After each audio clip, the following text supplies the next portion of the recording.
ಹೆಚ್ಚು ಕಡಿಮೆ ಒಂದು ತಿಂಗಳ ಹಿಂದೆ ಅಲ್ಲ ಡಿಸಿ ಬಗ್ಗೆ ಇದು ಡಿಸಿ ಬಗ್ಗೆ ಮಾತಾಡಿದ್ದು ಅಲ್ಲ ಇದು ವಿಧಾನಸೌಧದ್ದಾಗಿರೋದು. ಸರ್ ಇದು ಯಾವಾಗಲೂ ಹಳೇದೇ ಇದ್ದಂಗಿದೆ, ಗೊತ್ತಿಲ್ಲ ಯಾವಾಗಲೂ 30ನೇ ತಾರೀಕು ಆಗಿರೋದು. ಯಾವಾಗಲೂ ಒಂದಿನ ಆಗಿದೆ. ಅವರು ಆಡಿದ್ದಾರೆ ಅವಹೇಳನಕಾರಿ ಮಾತು MLC ರವಿಕುಮಾರ್ ಅನ್ನೋ ವಿಚಾರ ಈಗ ಒಂದು ದೊಡ್ಡ ರಾಜಕೀಯದ ವಸ್ತುವಾಗಿಯೂ ಪರಿಣಮಿಸಿದಂತಿದೆ. ಅಧಿಕಾರಿಗಳಿಗಿಂತ ರಾಜಕಾರಣಿಗಳಿಗೆ ಹೆಚ್ಚು ಆಸಕ್ತಿ ಇದ್ದಂಗಿದೆ ಇದರಲ್ಲಿ. ಕಲಬುರಗಿಯ DC ಫೌಜಿಯಾ ಮೇಲಿನ ಮೇಡಮ್ ಮೇಲೆ ಅವ್ರ ಮೇಲೇನೋ ಹೇಳ್ದಂಗೆ ಹೋಗಿತ್ತು. ಆಮೇಲೆ ಅವ್ರು ಕೋರ್ಟ್ಗೆ ಹೋದರು, ದಿನ ರಕ್ಷಣೆ ತಗೊಂಡ್ರು.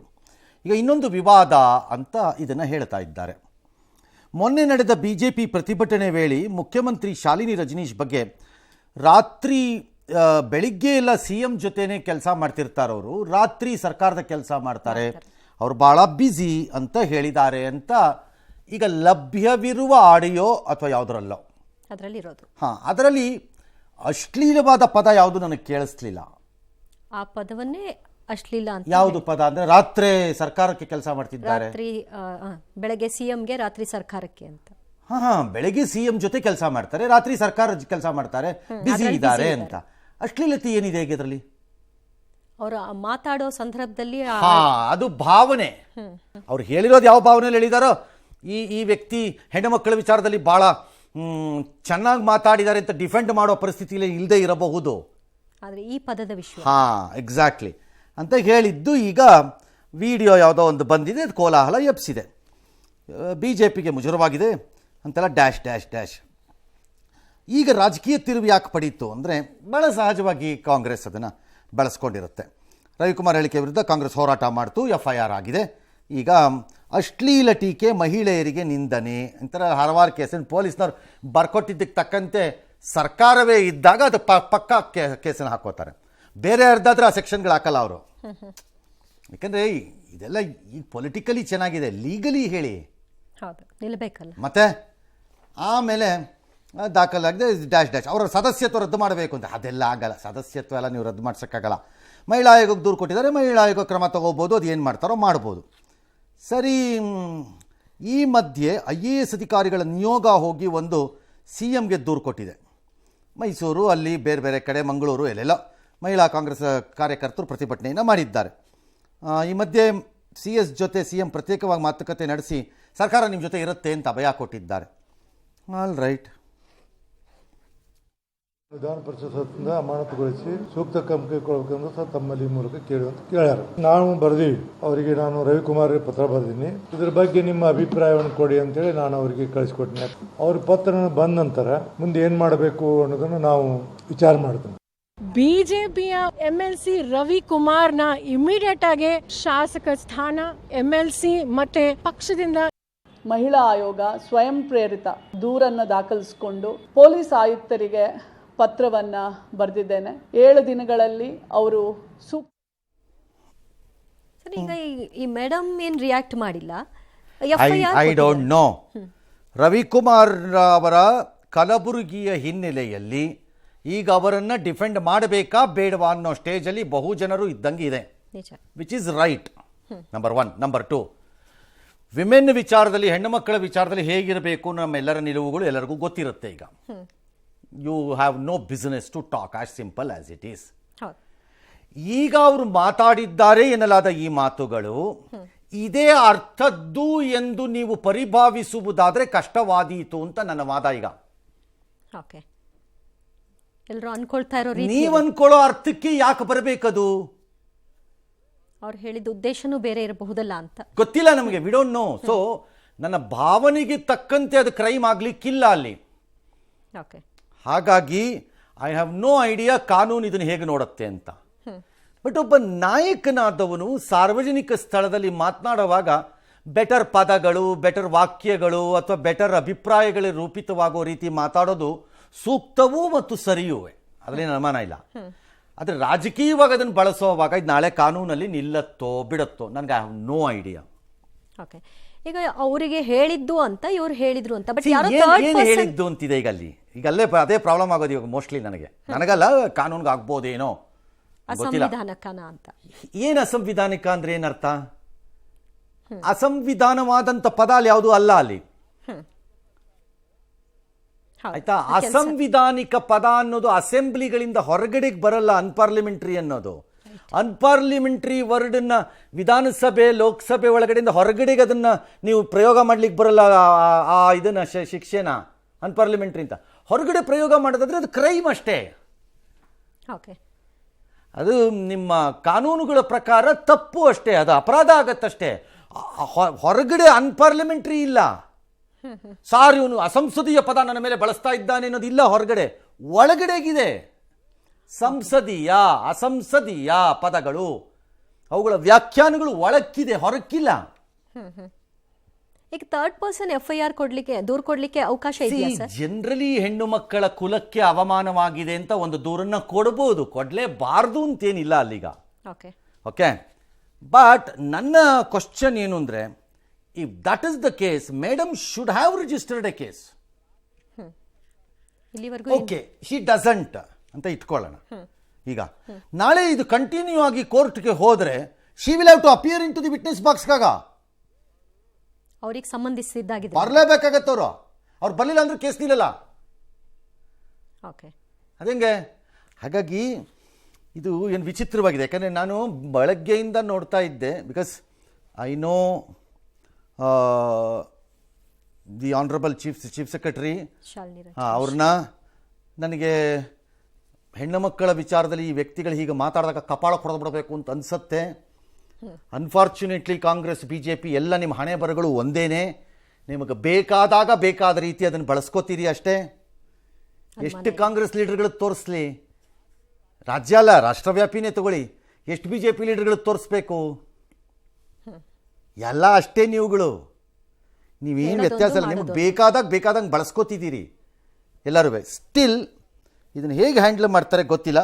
ಪೊಲಿಟಿಕಲಿನೇ ಹ್ಯಾಂಡಲ್ ಮಾಡೋದು ಅಂತಂದರೆ ಮಾಡ್ಬೋದು, ಅವ್ರು ಪೊಲಿಟಿಕಲಿ ಫೈಟ್ ಮಾಡ್ಕೋಬೇಕಷ್ಟೆ. ಇನ್ನು ಮುಖ್ಯ ಕಾರ್ಯದರ್ಶಿ ಶಾಲಿನಿ ರಜನೀಶ್ ವಿರುದ್ಧ ಆಡಿರುವಂತಹ ಆಕ್ಷೇಪಾರ್ಹ ಮಾತುಗಳನ್ನು ಮೇಲ್ಮನೆ ಸದಸ್ಯ ರವಿಕುಮಾರ್ ಸಮರ್ಥನೆ ಮಾಡಿಕೊಂಡಿದ್ದಾರೆ. ನಾನು ಏನಾದರೂ ತಪ್ಪು ಮಾತನಾಡಿದರೆ ಗಲ್ಲಿಗೇರಿಸಲಿ ಅಂತ ಹೇಳಿದ್ದಾರೆ. ತೀವ್ರ ಟೀಕೆಯ ಬೆನ್ನಲ್ಲೇ ನಾಳೆ ಕೇಂದ್ರ ಸಚಿವ ಪ್ರಹ್ಲಾದ್ ಜೋಶಿ ಅವರನ್ನು ಅವರು ಭೇಟಿ ಮಾಡ್ತಾರೆ, ವಿವರಣೆಯನ್ನು ಕೊಡ್ತಾರೆ. ಈ ಮಧ್ಯೆ ರವಿಕುಮಾರ್ ವಿರುದ್ಧ ಕಾಂಗ್ರೆಸ್ ನಾಯಕರು ಕೆಂಡ ಕಾರಿದ್ದು, ಕಾನೂನು ಎಲ್ರಿಗೂ ಒಂದೇ, ಅವಾಚ್ಯ ಪದ ಬಳಸಿದರೆ ಕ್ರಮ ಗ್ಯಾರಂಟಿ ಅಂತ DCM ಹೇಳಿದ್ದಾರೆ. ಇನ್ನೊಂದು ಕಡೆಯಲ್ಲಿ ಬಿಜೆಪಿಯ ಮನಸ್ಥಿತಿ ಬಹಿರಂಗವಾಗಿದೆ ಅಂತ ಲಕ್ಷ್ಮೀ ಹೆಬ್ಬಾಳ್ಕರ್ ಟೀಕಿಸಿದ್ದಾರೆ. ಮಹಿಳೆಯರ ಬಗ್ಗೆ ಹೀಗೆಯೇ ಎಲ್ಲರೂ ಮಾತನಾಡುವುದು ಅನ್ಸುತ್ತೆ ಅಂತ ಟೀಕಿಸಿದ್ದಾರೆ. ಇನ್ನು ಶಾಸಕ ಯತ್ನಾಳ್ ಸಂಘ ಪರಿವಾರದಿಂದ ಬಂದ ನಾಯಕರು ಹೀಗ ಮಾತಾಡೋದು ಅಂತ ಪ್ರಶ್ನೆ ಮಾಡಿದ್ರು. ಈಗ ನಿಮ್ಮ ವಿರುದ್ಧ ಆರೋಪ ಬಂದಿದೆ ಸರ್, ಈ ನಿಮ್ಮ ಅಲ್ಲ, ನಾನು ಅಲ್ಲಿ ಅವತ್ತೇನ್ ಪ್ರೊಟೆಸ್ಟ್ ಆಯ್ತು, ನಾನು ಭಾಷಣನೇ ಮಾಡಿಲ್ಲ. ನಾನು ಆ ರೀತಿ ಡಿರೋಗೇಟರಿ ಸ್ಪೀಚ್ ಮಾಡೇ ಇಲ್ಲ, ಯಾರಿಗೂ ಬೈದೂ ಇಲ್ಲ. ಅವಾಚ್ಯ ಶಬ್ದ ಪ್ರಶ್ನೆನೇ ಬರೋದಿಲ್ಲ. ನಾನೇನ್ ಹೇಳ್ದೆ, ಚೀಫ್ ಸೆಕ್ರೆಟರಿ ಅವರು ಬ್ಯುಸಿ ಇದ್ದಾರೆ, ಹಾಗಾಗಿ ಒಂದು ವಾರದಿಂದ ಚಲವಾದಿ ನಾರಾಯಣ ಸ್ವಾಮಿ ಸಿಕ್ಕಿಲ್ಲ ಅಂತ ಹೇಳಿದ್ರು. ಅವ್ರು ಬ್ಯುಸಿ ಇದ್ದಾರೆ, 24 hours ಬ್ಯುಸಿ ಇದ್ದಾರೆ, ಡೇ ಅಂಡ್ ನೈಟ್ ಕೆಲಸ ಮಾಡ್ತಾ ಇದ್ದಾರೆ ಅಂತ ಹೇಳಿದೆ ನಾನು. ಡೇ ಟೈಮ್ ಅಲ್ಲಿ ಮುಖ್ಯಮಂತ್ರಿಗಳು ಕಾರ್ಯಕ್ರಮಗಳು ಅಟೆಂಡ್ ಮಾಡ್ತಾರೆ, ರಾತ್ರಿ ಎಲ್ಲ ಸರ್ಕಾರದ ಕೆಲಸ ಮಾಡ್ತಾರೆ ಅಂತ. ಇದ್ರೊಳಗೆ ಏನ್ ಮಿಸ್ಟೇಕ್ ಇದೆ? ನನಗೆ ಆ ತರದ ಶಬ್ದ ಇದ್ರೆ ನನಗೆ ಬಹಿರಂಗ. ಕಾನೂನು ಎಲ್ಲರಿಗೂ ಒಂದೇ. ನಿನಗೂ ಏನಾದ್ರು ನೋವಾಯ್ತು ಅಂದ್ರೆ, ನಿನಗೂ ಯಾರು ಅವಾಚ್ಯ ಶಬ್ದದಿಂದ ಬೈದ್ರೆ, ನಿನ್ನ ಸ್ವಾಭಿಮಾನಕ್ಕೂ ಧಕ್ಕೆ ಆದ್ರೂ ಕೂಡ ನಿನಗೂ ರಕ್ಷಣೆ. ಬಿಜೆಪಿಯ ಒಬ್ಬ ಕೌನ್ಸಿಲ್ ಅಂತಂದ್ರೆ ಬುದ್ಧಿವಂತರ ಚಾವಡಿ ಅಂತ ಹೇಳ್ತೀವಿ. ಅಲ್ಲಿ ಇದ್ದಂತ ಸದಸ್ಯರಿಗೆ ನಿಜವಾಗ್ಲೂ ಬಹಳ ಬುದ್ಧಿ ಇದೆ. ತಾವೆಲ್ಲ ಯಾವುದೇ ಅಧಿಕಾರಿಗಳ ಬಗ್ಗೆ, ಅದರಲ್ಲಿ ವಿಶೇಷವಾಗಿ ಮಹಿಳೆಯರ ಬಗ್ಗೆ, ಚೀಫ್ ಸೆಕ್ರೆಟರಿ ಬಗ್ಗೆ ಅದು ಹೆಂಗೆ ಅವ್ರು ಸಮರ್ಥಿಸ್ಕೊಳ್ತಿದ್ದಾರೆ. ನಾನು ಆ ಅರ್ಥದಲ್ಲಿ ಹೇಳಿಲ್ಲ. ಈಗ ಅದನ್ನು ಪ್ರೂವ್ ಮಾಡಬೇಕು. ಅವ್ರು ಸಮರ್ಥನೆ ಮಾಡ್ಕೊಳ್ಳೋದು, ಇವರಿಗೆ ಈಗ DK ಶಿವಕುಮಾರ್ ಅವಾಚ್ಯ ಶಬ್ದಗಳಿದ್ದ ಅಂತ. ಇದೇ ಪ್ರಾಬ್ಲಮ್. ಈಗ ಯಾವುದು ಅವಾಚ್ಯ ಪ್ರಾಬ್ಲಮ್ ಬರೋದು ಅಲ್ಲೇ. ಈಗ ಅವಾಚ್ಯ ಶಬ್ದ ಅಂದರೆ ಏನು? ಅವಾಗ ಅರ್ಥ ಏನಾದರೂ ಕೊಡ್ಬೋದು. ಆದರೆ problem, there is a fight going on between Congress and BJP. ಅದನ್ನು ಅವರವರಿಗೆ ಬೇಕಾದ ರೀತಿ ಅದನ್ನು ಬಳಸ್ಕೋತಿರ್ಬೋದು. ಅವ್ರು ಹೇಳೋವಾಗ ಯಾವ ಅರ್ಥದಲ್ಲಿ ಹೇಳಿದ್ರು ಅಂತ ನಾನು ಚೆಕ್ ಮಾಡೋಕ್ಕೆ ನನ್ನ ಕೈಲಿ ಆಗಲ್ಲ. ಹೀಗೆ ಹೇಳಿದ್ದಾರೆ ಅಂತ ನೀವು ಹೇಳೋದಾದರೆ ಅದನ್ನು ಕಾನೂನು ಒಪ್ಪಬೇಕಾಗತ್ತೆ ನನ್ನ ಪ್ರಕಾರದಲ್ಲಿ. ಆದರೆ ಲಾರ್ಜ್ಲಿ ನಮ್ಮ ಸುಸಂಸ್ಕೃತ ಸಮಾಜದಲ್ಲಿರುವಂತಹ ಒಂದು ನಿಯಮ, ಅಘೋಷಿತ ನಿಯಮ ಯಾವುದಪ್ಪ ಅಂತಂದರೆ, ಕೆಲವೊಮ್ಮೆ ಸದನಗಳಲ್ಲೂ ಹೌದು, ಹೊರಗಡೆನೂ ಹೌದು ನಡೆದಿರೋವಂಥದ್ದು. ಕೆಲವೊಮ್ಮೆ ಕೆಲವು ಪದಗಳನ್ನು ಬಳಸಿದಾಗ ನಾನು ಒಳ್ಳೆಯ ಮನೋಸ್ಥಿತಿಯಿಂದಲೇ ಆ ಪದವನ್ನು ಬಳಸಿದ್ದರೂ ಕೇಳಿಸುವವರಿಗೆ ಅದು ಹಾಗೆ ಕೇಳಿಸಿರಲಿಕ್ಕಿಲ್ಲ. ಅವರದನ್ನು ಬೇರೆ ರೀತಿಯೇ ಅರ್ಥ ಮಾಡಿಕೊಂಡಿರಬಹುದು. ಅಂತಹ ಸಂದರ್ಭಗಳಲ್ಲಿ ಸಾಮಾನ್ಯವಾಗಿ ಮಾತನಾಡಿದವರು, ಈಗ ಉದಾಹರಣೆಗೆ ನಾನೇ ಅಂತ ಇಟ್ಕೊಳ್ಳೋದಾದರೆ, ಸಾರಿ ನಾನು ಆ ಅರ್ಥದಲ್ಲಿ ಹೇಳಿಲ್ಲ ಅಂತ ಒಂದು ಕ್ಷಮೆಯನ್ನು ಕೇಳುವ ಪದ್ಧತಿ ಇದೆ, ಅಘೋಷಿತ ಪದ್ಧತಿ. ಕಾನೂನು ಪ್ರಕಾರ ಹೌದು ಅಂತ ನಾನು ಹೇಳಿಲ್ಲ. ಭಾವನೆ ಅದಾಗಿರ್ಲಿ. ಈಗ ಕಮಲಾ ಹಾಸನ್ ಬಂದು ಕೋರ್ಟಲ್ಲಿ ಹೇಳ್ದಂಗೆ ನಾನು ಹಾಗೆ ಹೇಳಿಲ್ಲ, ನಾನು ತಪ್ಪು ಮಾಡಿಲ್ಲ, ನಾನು ಹಾಗೆ ಹೇಳಿಲ್ಲ ಅಂತ ನೀವು ಹಾಗೆ ಅರ್ಥ ಮಾಡ್ಕೊಂಡ್ರಿ ಅಂತ. ಹೌದು, ಅಂದರೆ ನಮ್ಮ ಅರ್ಥದ ವ್ಯಾಪ್ತಿಯನ್ನು ಅವರು ತಂದುಬಿಟ್ರು. ಹಾಗಾಗಿ ಇದೀಗ ಅವರಿಗೆ ಬಿಟ್ಟಿದ್ದು. ಸರ್ಕಾರ ಅದನ್ನು ಆ ರೀತಿ ಬಳಸ್ಕೊಳ್ಳುತ್ತೆ ಅಂತಿದ್ರೆ ಅದು ಅವರ ಫೈಟಿಂಗ್. ಈಗ ಅವ್ರು ಫೈಟ್ ಮಾಡಬೇಕು. ಎಸ್. ಬೆಂಗಳೂರಿನಲ್ಲಿ ಬಿಬಿಎಂಪಿ ಸಹಯೋಗದೊಂದಿಗೆ ರಾಜ್ಯ ಸರ್ಕಾರ ಪರಿಶಿಷ್ಟ ಜಾತಿ ಸಮಗ್ರ ಸಮೀಕ್ಷೆಯನ್ನು ನಡೆಸ್ತಾ ಇದೆ. ಆದರೆ ಬಿಬಿಎಂಪಿ ಸಿಬ್ಬಂದಿ ಒಳ ಮೀಸಲಾತಿ ಒಂದಂತೂ ನಿಜ, ಹೆಣ್ಣು ಮಕ್ಕಳ ವಿಚಾರದಲ್ಲಿ ಬಹಳ ಲಘುವಾಗಿ ಮಾತನಾಡುವ ಪದ್ಧತಿ ಪರಂಪರೆನ ಚೆನ್ನಾಗಿ ಬೆಳೆಸ್ಕೊಂಡಿದ್ದಾರೆ. ವಿಶೇಷವಾಗಿ ರಾಜಕಾರಣಿ ಎಲ್ಲರೂ ತುಂಬ ಕೆಟ್ಟದಾಗಿ ಬೆಳೆಸ್ಕೊಂಡಿದ್ದೀರಿ. ಅದರ ಮುಂದುವರಿದ ಭಾಗಗಳನ್ನೆಲ್ಲ ನೋಡ್ತಾ ಇದ್ದೀವಿ, including Ravikumar. You have no common sense. ನಾಲಿಗೆ ಅನ್ನೋದನ್ನ ಒಂದು ಕೇರ್ಫುಲ್ಲಾಗಿ ಯೂಸ್ ಮಾಡಬೇಕು ತಾನೆ. ಕಾಮನ್ ಸೆನ್ಸ್ ಬೇಡ. You make a comment, shall I say something more on that video? ಈಗ ಹಂಗಾರೆ ಅಫ್ಕೋರ್ಸ್ ಕಾನೂನು ಪ್ರಕಾರ ಇಲ್ಲದೆ ಇರಬಹುದು, ಅದು ಅಲ್ಲಿ ಅವಾಚ್ಯ ಶಬ್ದ ಇಲ್ಲದೆ ಇರಬಹುದು, ಅಶ್ಲೀಲವಾದಿದ್ದಿಲ್ಲದೆ ಇರಬಹುದು. ಶಬ್ದಗಳಲ್ಲಿ technically you make that comment and you laugh at it, and there is a police officer who joins you in that laugh. ನಿನ್ನ ಜೊತೆ ಆ ನಗುಗೆ ಅವ್ರು ಸೇರ್ಕೋತಾ ಇದ್ದಾರೆ. ಈ ಎರಡೂ ನಗೆಗಳನ್ನು ನೋಡಿದ್ರೆ ನಾವು ಏನು ಅನ್ಕೋಬೇಕು? ನಿಮ್ಮ ಮನೋಸ್ಥಿತಿ ಏನು ಅಂತ ಹೇಳಬೇಕಾದನ್ನ. ನಾಚಿಕೆ ಆಗಲ್ವಾ ನಿಮ್ಗಳಿಗೆಲ್ಲ? ಮಾನ ಮರ್ಯಾದೆ ಇಲ್ಲ ನಿಮ್ಗಳಿಗೆ? ಸೀರಿಯಸ್ಲಿ ಸರ್, ಅವ್ರ ಆಫೀಸರು ಯಾರ ಕೈಗೂ ಸಿಗ್ತಾ ಇಲ್ಲ ಸರ್, ಅವರು ಡೇ ಆ್ಯಂಡ್ ನೈಟ್ ವರ್ಕ್ ಮಾಡ್ತಿದ್ದಾರೆ, ನಮ್ಗೆ ಯಾರಿಗೂ ಲಭಿಸ್ತಾನೆ ಇಲ್ಲ ಸರ್ ಅವರು ಅಂತ ಹೇಳಿದ್ದಿದ್ರೆ, ಈಗ ನಾನು ಹೇಳಿದ್ನಲ್ಲ ಹಾಗೆ ಹೇಳಿಬಿಟ್ಟಿದ್ರೆ, who would have taken objection? ಹೇಳಿದ ರೀತಿ, ನೀವು ಹೇಳಿದ ರೀತಿ ಮತ್ತು ಅಲ್ಲಿ ನಿಮ್ಮ ಹಾವಭಾವಗಳು ಏನಿದೆ. Who is that officer who has joined you in that? ಬಹಳ ಹಾರಿಬಲ್ ರೀ ಇದು, ಟೂ ಮಚ್ ಇದು. ಕಾನೂನಿನಲ್ಲಿ ಜಾಗ ಇದೆ ಇಂಥದ್ದಕ್ಕೆಲ್ಲ ಎಸ್ಕೇಪ್ ಆಗೋಕ್ಕೆ ಅಂತಂದುಬಿಟ್ಟು ಆತ್ಮ ಕೇಳ್ಕೋಬೇಕು ಒಂಚೂರು. ಎಸ್. ಇನ್ನು ಬೆಂಗಳೂರಿನಲ್ಲಿ ಕಾಟಾಚಾರಕ್ಕೆ ಸರ್ವೆ ಮಾಡ್ತಾ ಇದ್ದಾರೆ, ಸ್ಟಿಕ್ಕರ್ಗಳನ್ನು ಅಂಟಿಸಿ ಹೋಗ್ತಾ ಇದ್ದಾರೆ. ವಿಪರ್ಯಾಸ ಅಂದ್ರೆ ಪೌರ ಕಾರ್ಮಿಕರಿಗೆ ಜಲಮಂಡಳಿ ಸಿಬ್ಬಂದಿ ಕೈಗೆ ಈ ಸ್ಟಿಕ್ಕರ್ ಅನ್ನ ಕೊಡಲಾಗಿದೆ. ಮನಸ್ಸಿಗೆ ಬಂದಂಗೆ ಮನೆ ಮನೆಗೆ ಅಂಟಿಸಿ ಹೋಗ್ತಾ ಇದ್ದಾರೆ. ಏನಾದರೂ ವಿಚಾರಿಸದೆ ಸ್ಟಿಕ್ಕರ್ ಅಂಟಿಸ್ತಾ ಇದ್ದೀರಲ್ಲ ಅಂತ ನಿವಾಸಿಗಳು ಪ್ರಶ್ನೆ ಮಾಡಿದ್ರೆ ಪಾಲಿಕೆ ಸಿಬ್ಬಂದಿ ಹಲ್ಲೆ ನಡೆಸಲು ಮುಂದಾಗಿರುವಂತಹ ವರ್ತನೆಯ ವಿಡಿಯೋ ಕೂಡ ಲಭ್ಯವಾಗಿದೆ. ಚಿಕ್ಕಲಸಂದ್ರದ ಸಾರ್ವಭೌಮ ನಗರದಲ್ಲಿ ನಂದೀಶ್ ಎಂಬುವರ ಮೇಲೆ ಹಲ್ಲೆ ಮಾಡಿದ್ದಾರೆ. ದೂರು ಕೊಡಲು ಠಾಣೆಗೆ ಹೋದ್ರೆ ಠಾಣೆಯಲ್ಲಿ ಒಂದು ರೀತಿ ಸಂಧಾನ ಮಾಡಿ ಸಿಬ್ಬಂದಿಯಿಂದ ಕ್ಷಮೆ ಕೇಳಿಸಿ ಕಳಿಸಿದ್ದಾರೆ. ಹಲ್ಲೆ ಮಾಡಿದ ಪಾಲಿಕೆ ಸಿಬ್ಬಂದಿಯನ್ನ ಕೇಳಿದ್ರೆ ತಾಯಿ ಬಗ್ಗೆ ಕೆಟ್ಟದಾಗಿ ಪದವನ್ನು ಬಳಸಿದ್ರು, ಹಾಗಾಗಿ ನಾನು ಆ ರೀತಿ ಮಾಡಬೇಕಾಯ್ತು ಅಂತ ಪಬ್ಲಿಕ್ ಟಿವಿ ಜೊತೆ ಮಾತನಾಡಿದ್ದಾರೆ. ಈಗ ಸದ್ಯ 3 ಅಧಿಕಾರಿಗಳನ್ನ ಬಿಬಿಎಂಪಿ ಸಸ್ಪೆಂಡ್ ಮಾಡಿದೆ. ಘಟನೆಯ ಬಗ್ಗೆ ಆಯುಕ್ತ ಮಹೇಶ್ವರ ರಾವ್ ಬೇಸರ ವ್ಯಕ್ತಪಡಿಸಿದ್ದು, ಹಲ್ಲೆ ನಡೆಸಿದವನ ವಿರುದ್ಧ ಕ್ರಮ ತೆಗೆದುಕೊಳ್ತೀವಿ ಎಂದಿದ್ದಾರೆ. ಈ ಸ್ಟಿಕ್ಕರ್ನ ಅಳವಡಿಸಿದಾಗ ನಮ್ಮ ತಂದೆ ಪ್ರಶ್ನೆ ಮಾಡಿದ್ರು, ಏನು ಸರ್ವೆ ಮಾಡಿಲ್ವಲ್ಲ, ಯಾಕೆ ಹಿಂಗಾಯಿತು ಅಂತ. ತಿರ್ಗಾ ವಾಪಸ್ ಸುರೇಶ್ ಅಂತ ಏನು ಇರ್ತಾರೆ ಅವ್ರ ಜೊತೆ ಕರ್ಕೊಂಬರ್ತಾರೆ. ಸರ್, ನೀವು ಯಾರು ಪ್ರಶ್ನೆ ಮಾಡೋದಕ್ಕೆ ನಾವು ಸ್ವಲ್ಪ ಕೋಪಗೊಂಡು ತಳ್ತಾರೆ ನಮ್ಮ ತಂದೆಯವ್ರನ್ನ. ಸೀದಾ ತೊಡೆ ಭಾಗಕ್ಕೆ ಒದ್ದು ಕಪಾಲಕ್ಕೆ ಕಾಲು ಹಿಡ್ಕೊಂಡು ಕಪಾಲ ಹೊಡಿತಾರೆ. ಸರ್, ಈ ಘಟನೆನ ಪ್ರಶ್ನೆ ಮಾಡಿದ್ದಕ್ಕೆ ಈ ಥರ ಆಗಿರೋದ್ರಿಂದ ಎಷ್ಟರ ಮಟ್ಟಿಗೆ ಸೇಫ್ ಅನ್ನೋದು ನನ್ನ ಪ್ರಶ್ನೆ. ಪಕ್ಕದ ಮನೆ ಮುಂದೆ ನಿಂತು ನನ್ನ ಮೊಬೈಲ್ ಇಟ್ಕೊಂಡು ಅಲ್ಲೇ ಸ್ಕ್ಯಾನಿಂಗ್ ಮಾಡ್ಕೊತೀನಿ, ಅವ್ರ ಹತ್ರ ವಿಷಯ ತಿಳ್ಕೊಂಡು ಅಪ್ಲೋಡ್ ಮಾಡ್ತಾಯಿದ್ದೀನಿ. ನಮ್ಮ ಹುಡುಗ ಏನು ಮಾಡ್ದೆ, ಸ್ಟಿಕ್ಕರ್ ಮುಂದೆ ಮನೆಗೆ ಅಂಟಿಸ್ತದೆ, ಅವ್ರ ಮನೆಗೇ ಗೇಟಿಗೆ ಅಂಟಿಸಿದ್ದಾನೆ. ನಾನು ಕೆಲಸ ಮಾಡಿ ಸಂಬಳ ತೊಗೊಳಕ್ಕೆ ಬರ್ತೀನಿ, ನಮ್ಮ ಅಮ್ಮನ ರೋಡಿಗೆ ತರಕ್ಕೆ ಬರಲ್ಲ ಸರ್. ನಿಮಗೆ ಅಂದರೆ ಎಷ್ಟು ಕೋಪ ಬರುತ್ತೆ, ಬೇರೆಯವ್ರಿಗೆ ಅಂದರೆ ಎಷ್ಟು ಕೋಪ ಬರುತ್ತೆ ಅಂತ ನನಗೂ. ಖಂಡಿತ ಇದು ಸರಿಯಲ್ಲ ಅಂತ ಹೇಳ್ತಾ ಇದ್ದೀವಿ. ಇದರ ಬಗ್ಗೆ ಪೂರ್ತಿಯಾಗಿ ಸಮೀಕ್ಷೆ ಮಾಡ್ತೇವೆ. ನಮ್ಮ ಸೀನಿಯರ್ ಅಧಿಕಾರಿಗಳು ಈಗಾಗಲೇ ಹೇಳಿದ್ದೇವೆ, ಅವರು ಹೋಗಿ ಡೀಟೇಲ್ಸ್ ತೊಗೊಂಡ್ಬಿಡ್ತೇವೆ, ಶಿಸ್ತಿನ ಕ್ರಮ ತಗೊಳ್ತೀವಿ. ಆಯಿತು. ತಾಯಿ ಬಗ್ಗೆ ಏನಕ್ಕೆ ಮಾತಾಡ್ತಾರೆ? ತಾಯಿ ಬಗ್ಗೆ ಅವರನ್ನ ಕೆಟ್ಟ ಪದ ಬಳಸಿದ್ರು ಅಂತ ತಾಯಿ ಬಗ್ಗೆ ನೀನು ಕತೆ ಕಾಯ್ತಾ ಇದೆಯಾ? ನೀನೇ ಹೋಗಿ ದೂರು ಕೊಡಬೇಕಾಗಿತ್ತು ಅದಕ್ಕೆ. ಹಲ್ಲೆ ಮಾಡಿದ್ಬಿಟ್ರೆ ಮುಗ್ದೋಯ್ತು. ನೀ ಯಾಕೆ ಹೊಡೆಯೋಕೆ ಹೋದೆ? ನಂಬರ್ 1. ನಂಬರ್ 2 ನೀ ಸಂಬಳ ತಗೋತೀನಿ ಅಂತ ಗರಂದಾರಿ ವ್ಯಕ್ತಿ ನೀನು ಸರ್ವೆ ಮಾಡಿದ್ರೆ ಚೀಟಿ ಯಾಕೆ ಕಂಟಿಸಿದ್ರಿ? ಮಣತಿನ ಕಂಟಿಸಿದ್ಯಾ? ಪರವಾಗಿಲ್ಲ. No, you can't find a defence. ಆತ ಹೇಳೋದಿಲ್ಲ, ನಾವು ಮನೆ ಮನೆ ಸರ್ವೆ ಮಾಡಿದ್ದೀವಿ, ಎಲ್ಲರ ಹತ್ರ ಹೇಳಿಕೆ ದಾಖಲೆ ಮಾಡ್ಕೊಳ್ತಿದ್ದೀವಿ. ಅವ್ರ ಹೇಳಿಕೆ ದಾಖಲೆ ಮಾಡಿದ್ರೆ ಅದು ಡಾಟಾ ನಿನ್ನ ಹತ್ರ ಇರಬೇಕಲ್ಲ. ಆ ಡಿಫೆಂಡ್ ಮಾಡ್ಕೊಂಡು ಮತ್ತೆ ಅವ್ರ ಮನೆ ಡಾಟಾ ನಿನ್ನ ಹತ್ರ ಇರಬೇಕಲ್ಲ. ಏನು ಅವ್ರ ಮನೆ ಡಾಟಾ ನಿನ್ಗೆ ನೀನು ಅವ್ರ ಮನೆಯಲ್ಲಿ ಹುಟ್ಟಿದಾಗ್ಲಿಂದ ಅವ್ರ ಮನೆಯಲ್ಲ ಬೆಳೆದಿದ್ದೀಯಪ್ಪ, ಬರ್ಕೊಂಬಂದ್ಬಿಡಕ್ಕೆ. ಆಮೇಲೆ ಜನ ತಾನೇ ಸುಮ್ಮನೆ ಯಾಕ್ರಿ ಮತ್ತೆ ಪೌರ ಕೇಳಿದ್ದಾರೆ. ಬಳಸ್ಕೊಂಡಿದ್ದಾರೆ ಸರ್ ಸ್ಟಿಕ್ಕರ್ ಅನ್ಸೋದಕ್ಕೆ. ಯಾರನ್ನ ಬೇಕಾದ್ರೂ ಕಳಿಸ್ತಾರೆ, ಅದು ಸರ್ವೇನೇ ಅಲ್ಲ. This survey should be thrown to dustbin. ನನ್ನ ಪ್ರಕಾರ ಇದು ದುಡ್ಡು ಹೊಡೆಯಲಿಕ್ಕೆ ಯಾರೋ ಮಾಡ್ಕೊಂಡಿರೋ ಸ್ಕೀಮ್ ಇದು ಸರ್ವೇನೇ ಅಲ್ಲ. ಸರ್ವೆ ಮಾಡಬೇಕು ನೋ, ಉದ್ದೇಶ ಇದ್ದಿದ್ರೆ ಹೀಗೆ. ಯಾರು ಇವರು ಸರ್ವೇಯರ್ಸು? ಇವ್ರು ಏನ್ ಟ್ರೈನಿಂಗ್ ಕೊಟ್ಟಿದ್ದೀರಿ? ಆನ್ ವಾಟ್ ಗ್ರೌಂಡ್ಸ್ ಇದು ನಡೀತಾ ಇದೆ ಈ survey? It's A bogus survey. ಅದು ಸರ್ವೇನೇ ಅಲ್ಲ. ಅದು ಬಂದ ಮೇಲೂ ಒಪ್ಕೂಡ್ದು ಯಾರು ಅದನ್ನ. ಈಗಲ್ಲ, ಮುಂದಕ್ಕೂ ಒಪ್ಪಬಾರ್ದದ ಸರ್ವೆನ. That survey should be challenged. No, it will not be accepted ಅಂತ ಅಷ್ಟೇ. ಇನ್ನು ಕಾಟಾಚಾರದ ಒಳ ಮೀಸಲಾತಿ ಸರ್ವೆಗೆ ಭಾರಿ ವಿರೋಧ ವ್ಯಕ್ತವಾಗ್ತಾ ಇದೆ. ಸರ್ವೆಗೆ ಹೋದ ಬಿಬಿಎಂಪಿ ಸಿಬ್ಬಂದಿ ಹಲ್ಲೆಗೆ ಭಾರಿ ಆಕ್ರೋಶ ವ್ಯಕ್ತವಾಯಿತು. ವಿಪಕ್ಷ ನಾಯಕ ಅಶೋಕ್ ಪಬ್ಲಿಕ್ ಟಿವಿ ಜೊತೆ ಹೇಳ್ತಾರೆ.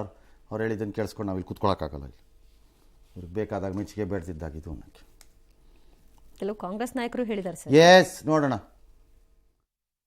ಜನರನ್ನ ಮೋಸ ಮಾಡ್ತಾ ಇರುವಂತ, ಜನರ ಮೇಲೆ ಹಲ್ಲೆ ಮಾಡ್ತಾ ಇರುವಂತ ಈ ಸಮೀಕ್ಷೆಯನ್ನ ಬಟಾಲ್ ಬಯಲು ಮಾಡಿರೋದಕ್ಕೆ ನಾನು ಪಬ್ಲಿಕ್ ಟಿವಿಗೆ ಅಭಿನಂದನೆ ಸಲ್ಲಿಸ್ತೀನಿ. ಇದು ಸಿದ್ದರಾಮಯ್ಯನವರ ಕಾಟಾಚಾರ, ಬೋಗಸ್ ಜಾತಿ ಸಮೀಕ್ಷೆ. ಯಾರಾದರೂ ಜಾತಿ ಗಣತಿ ಬಗ್ಗೆ ಕ್ವಶನ್ ಮಾಡಿದ್ರೆ ಹೊಡೀರಿ, ಇದಾ ಸಿದ್ದರಾಮಯ್ಯನವರ ದೌರ್ಜನ್ಯ? ಒಂಥರ ಗೂಂಡಾಗಿರಿ ನಡೀತಾ ಇದೆ. ಗೂಂಡಾಗಿರಿ ಮಾಡಿ ಜಾತಿ ಸಮೀಕ್ಷೆ ಮಾಡಬೇಕು ಅಂತಂದ್ರೆ ಇದನ್ನ ಕಸದ ಬುಟ್ಟಿಗೆ ಎಸೆರಿ. ಇದನ್ನ ನೀವು ಎಲ್ಲೂ ಸರಿಯಾಗಿಲ್ಲ ಅಂತ ಹೇಳೋಕ್ಕಾಗಲ್ಲ, ಎಲ್ಲ ಸರಿ ಇದೆ ಅಂತಲೂ ನಾವು ನಮ್ಮ ದೇಶದಲ್ಲಿ ಯಾವುದೂ ಹೇಳೋಕ್ಕಾಗಲ್ಲ. ಸ್ವಲ್ಪ ಲೋಪದೋಷ ಒಂದು ಸ್ವಲ್ಪ ಇದ್ದೇ ಇರ್ತದೆ. ಆ ಥರ ಸ್ಪಷ್ಟ ವಿಷಯ ಗೊತ್ತಾದರೆ ಸರಿಪಡಿಸುವಂಥ ಕೆಲಸ ಮಾಡೋಣ. ಈ ಯಾವುದೇ ಒಂದು ಸಮೀಕ್ಷೆ 100ಕ್ಕೆ 100 ಆಗೋದಿಲ್ಲ. ಬೆಂಗಳೂರಲ್ಲಿ ಇರ್ತಕ್ಕಂಥದ್ದು 2-3 ಸಮಸ್ಯೆಗಳಿದಾವೆ ಇಲ್ಲಿ. ಕಾರಣ ಏನಂದರೆ ನೌಕರಸ್ಥರು ಬಾಡಿಗೆಗೆ ಬಂದು ಹೋಗೋರು, ನೌಕರಸ್ಥರು ಇರ್ತಾರೆ ಹೋಗ್ತಾರೆ, ಯಾರೋ ಒಬ್ಬರು ಇಲ್ಲಿ ಉದ್ಯೋಗ ಮಾಡೋಕ್ಕೆ ಬರ್ತಾರೆ, ಉದ್ಯೋಗದಿಂದ ಹೋಗ್ತಾರೆ. ಇಂತಹ ಕಡೆ ಒಂದು ಸ್ವಲ್ಪ ತೊಂದರೆ ಆಗತ್ತೆ. ಬೆಂಗಳೂರಿನಲ್ಲಿ ಏನಾಗಿದೆ ಅಂದರೆ 100% ಸರ್ವೆನ ಯಾರ ಕೈಲೂ ಕೂಡ ಮಾಡೋಕ್ಕಾಗಲ್ಲ.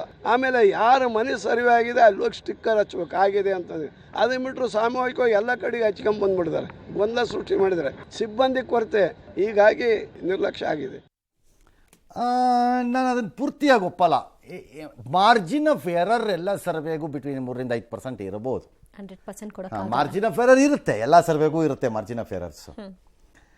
ಬಟ್ ಮಾಡೋಕ್ಕಾಗಲ್ಲ ಅಂತ ಹೇಳಬೇಡಿ. ಪ್ರಾಪರ್ಲಿ ಮನಸ್ಸು ಮಾಡಿದ್ರೆ ನಿಮಗಿರೋ 200 ವಾರ್ಡನ್ನು ಡಿವೈಡ್ ಮಾಡಿಕೊಂಡು, ಕಾರ್ಪೊರೇಷನ್ ವಾರ್ಡ್ಗಳನ್ನು ಹೇಳ್ತಿರೋದು, ವಾರ್ಡ್ ವೈಸು ಅದನ್ನು ಅತ್ಯಂತ ವೈಜ್ಞಾನಿಕವಾಗಿ ಮಾಡೋಕ್ಕಾಗಲ್ಲ ಅಂತ ನಾನು ಹೇಳಕ್ಕೆ ತಯಾರಿ ಇಲ್ಲ. ಮನಸ್ಸು ಬೇಕಷ್ಟೇ. ನೋ, ಮನಸ್ಸು ಮತ್ತು ಪೂರ್ವ ತಯಾರಿ ಬೇಕು. C again question of trained staff ಇದಕ್ಕೆಲ್ಲ ಬೇಕು. ಅದಕ್ಕೆ ನಮ್ಮಲ್ಲಿ ಇವತ್ತಿನವರೆಗೆ ವೋಟರ್ಸ್ ಲಿಸ್ಟೇ ಮಾಡೋಕ್ಕಾಗಿಲ್ಲ ನಮ್ಮ ಕೈಯಲ್ಲಿ. ನಮ್ಮ ಕೈ ಅಲ್ಲೊಂದಿಲ್ಲೊಂದಿಲ್ರಿ, ಸುಮ್ಮನೆ ಏರಿಯಾಗಳೇ ಹಾರೋಗ್ಬಿಡತ್ವೆ ಅಲ್ಲೊಂದಿಲ್ಲೊಂದಂತೆ. ವೋಟರ್ಸ್ ಲಿಸ್ಟೇ ಮಾಡೋಕ್ಕಾಗಿಲ್ಲ ನಮ್ಮ ಕೈಯಲ್ಲಿ ನೆಟ್ಟಿಗೆ. ಹಾಗಾಗಿ ಇಟ್ಸ್ ನಾಟ್ ಈಸಿ. ನಾನು ಇದನ್ನೇ ಲೆಕ್ಕ ಪದೇ ಪದೇ ಕೊಡೋದು. ನಮ್ಮ ಪಾಪ್ಯುಲೇಷನ್ ಫಿಗರ್ಸು ಸರಿನಾ? ನಾವು ಈ ದೇಶದ 140 ಕೋಟಿ ಅಂತೀವಿ. ನನಗದನ್ನು ಒಪ್ಪಲಿಕ್ಕೆ ತಯಾರಿನೇ, ಮನಸ್ಸೇ ಬರಲ್ಲ ನನಗೆ ಅದಕ್ಕೆ ಒಪ್ಪಕ್ಕದನ್ನು. ಸಾಧ್ಯ ಇಲ್ಲ ಇದು ಅನ್ಸತ್ತೆ. 160 ಮೇಲೆ ಇರಬೇಕು ಇದು ಅನ್ಸತ್ತೆ ನನಗೆ. ನನಗೆ 140 ಅನಿಸೋದೇ ಇಲ್ಲ. ಕರ್ನಾಟಕನೇ ತಗೊಳ್ಳೋಣ, 7 ಕೋಟಿ ಅಂತಾರೆ. ನನಗೆ ಅನಿಸೋದೇ ಇಲ್ಲ. ಬೆಂಗಳೂರಲ್ಲಿ ಕೇಳಿದ್ರೆ 80ರಿಂದ 1 ಕೋಟಿ ಅಂತಾರೆ. ಬೆಂಗಳೂರಲ್ಲಿ 9ರಿಂದ 1 ಕೋಟಿ ಜನ ಸಾಧ್ಯನೇ ಇಲ್ಲ. 1.5 ಕೋಟಿ ಕಡಿಮೆ ಇರೋಕ್ಕಾಗದೇ ಇಲ್ಲ ಅಂತ ನನ್ನ ವಾದ. ಬೆಂಗಳೂರಲ್ಲಿ ಹೆಂಗೆ ನಾವು ಲೆಕ್ಕ ಹಾಕೊಂಬಂದ್ರು ಅಲ್ಲಿಗೆ ಬರುತ್ತೆ ಫಿಗರು, ಆವ್ರೇಜ್ ಫಿಗರ್ಸ್. ಹೇಗೆ ಲೆಕ್ಕ ಹಾಕೊಂಬಂದ್ರು ಅಲ್ಲಿಗೆ ಬರುತ್ತಪ್ಪ. ಆಲ್ ರೈಟ್, ಏನೋ ಮಾಡ್ತೀರಿ, ನಿಮ್ದನ್ನು ನೀವು ಮಾಡಿ, ನಮ್ದನ್ನು ನಾವು ಮಾಡ್ತೀವಿ, ಕೊನೆಗೆ ಇದೇ ಸರಿ ರೀ ಬ್ಯಾಮ್ಸ್ಕೊಡು ಒಪ್ಕೊಳ್ರಿ ಅಂತ ಜನ ಸುಮ್ಮನಾಗ್ತಾರೆ. ನಾನು ಅದಕ್ಕೆ ನಿನ್ನೆಯಿಂದ ಹೇಳ್ತಿರೋದು, ಇದನ್ನೆಲ್ಲ ಗಂಭೀರವಾಗಿ ಪರಿಗಣಿಸಿ ನನಗೇನೋ ತೊಂದರೆ ಆಗತ್ತಪ್ಪ ಅನ್ನೋ ಥರ ಆದರೆ ನಾನು ಚಿಂತೆ ಮಾಡಬೇಕು. ನನಗದು ಇಲ್ಲ ಅಂದಾಗ ಏನಾರು ಮಾಡ್ಕೊಂಡು ಸಾಯಿ, ನನಗೇನು ಹೋಗಬೇಕು? ಕೇಳಬೇಕಾದವ್ರು ಕೇಳ್ಕೊಳ್ಳಿ, ಬೇಕಿದ್ದವ್ರು ಕೇಳ್ಕೊಳ್ಳಿ. ಕೇಳಬೇಕಾದವರೇ ಕೇಳದೇ ಇದ್ದಾಗ ಬಹು ವಿಚಾರಗಳನ್ನು ಮೀಡಿಯಾ ಮಾಡ್ಕೊಂಡು ಹೋಗಬೇಕು ಅನ್ನೋ ತೀರ್ಮಾನಕ್ಕೆ ಹಲವರು ಬಂದಾಗೋಗಿರ್ಬೇಕಾದ್ರೆ ಎಲ್ಲ ಮೀಡಿಯಾ ಮಾಡಬೇಕು ಅಂತಂದ ನಮಗೆ ಯಾಕೆ ಬೇಕದು? ಬೇಕಿದ್ದವ್ರು ಕೇಳ್ಕೋತಾರೆ. ಎಸ್.